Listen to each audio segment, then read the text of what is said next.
Canned cranberry sauce, yay or nay? Yay! Cranberries are not the most nutrient dense berry. So, like fresh and unsweetened Nutrivore score of 288, the Nutrivore score being a measurement of total nutrients per calorie. Sweetened dried cranberries have a Nutrivore score of 40. Cranberry sweetened, like canned cranberry sauce has a Nutrivore score of 20. But just because the nutrient density is low, that doesn't mean you're not getting valuable nutrients from it.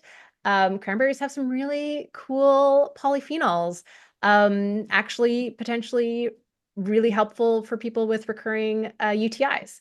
Probably not going to cure a UTI, but potentially going to reduce the frequency of them for people who are prone.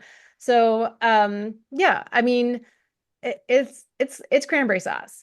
I prefer homemade because that's what I grew up with, and that's my delicious thing. And even though I haven't calculated the nutrient density, it's probably about the same. It's probably no different. So if canned is what you like, you're eating that with turkey. Come on. Like, yeah, it's delicious. It has some valuable nutrition.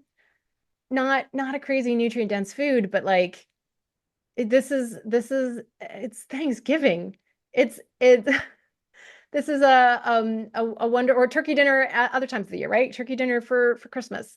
It is there's so much other wonderful health promoting foods that are traditional in those meals. Your sweet potato casserole, your green bean casserole, you're getting so many vegetables.